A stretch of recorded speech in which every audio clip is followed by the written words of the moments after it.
There's a troubling trend emerging in America. Boys and young men are falling behind their female counterparts, especially when it comes to hitting major milestones in life. Just look at the rate of college attendance over the last 6 years. Boys are at relatively the same spot, while the number of girls attending college has nearly doubled, and they're now outpacing men. So we wanted to know if you think that young boys are falling behind, and what could be causing it. So we hit the streets to find out in this week's Talk of the Town. Watch.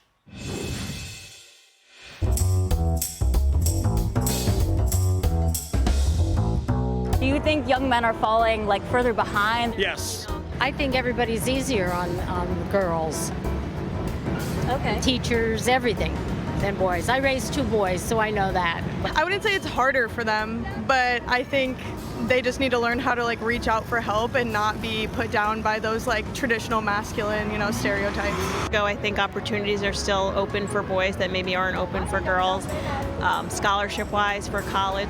Women have to prove themselves all the time that they're equal, that they're better, and that sort of thing, when they really are. And do you think young men are hitting milestones later than maybe you did when you were a young man? Yes, because when I was growing up, just my mom and my sister, and I had to help support them. We were out of our houses at 17. So I think the kids are definitely more coddled now, for sure. What do you think is contributing to this trend? Again, I think it's behavior. It's also the amount of time spent on iPhones and iPads and social media. The toxic masculinity, I think, I'm definitely not too old school, but I do think we harp on that a little bit too much.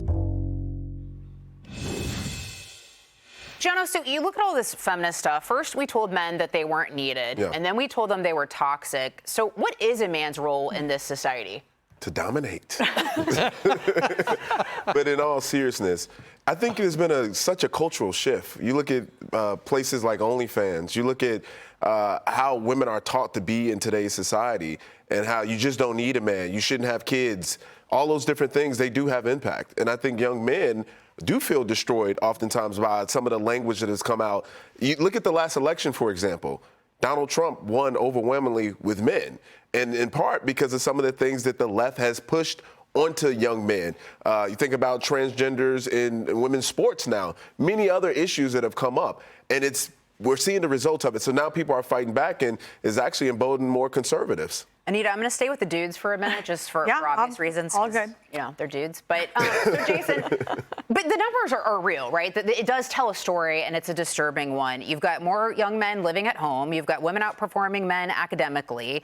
You've got increased reports of young men feeling isolated. Male suicide rates are up. The labor force participation rate for young men has declined as well. So why are men falling behind? Well, women doing well and thriving, that's awesome. Yeah. That's great. But for men and young boys growing up, I think there's been a breakdown of the family. And there have been a lot of single-parent households, and there haven't been the masculine role models that I feel like I grew up with that helped find that balance. And so we got to deal with people who have a failure to launch. You got to push them out of the nest. They got to go fight and, prove themselves in the workforce and everything else, and develop a skill set that makes them viable in today's economy.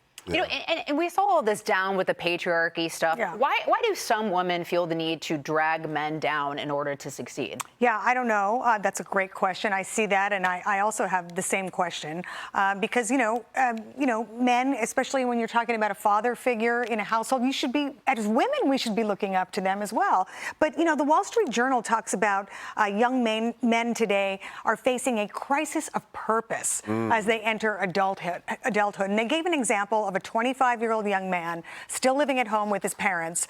He dropped out of college. He was fairly popular in high school, but then he was quarantined in his room for COVID, and everything started falling apart. So I wonder how much of this goes back to COVID as well. Yeah. But I love that, a crisis of purpose. Yeah. Everyone needs a purpose in life. Also, we need men. Men and women are different. Right. Women need men need women. Yes. Anyways, I digress. Hey, Sean Hannity here. Hey, click here to subscribe to Fox News YouTube page and catch our hottest interviews and most compelling analysis.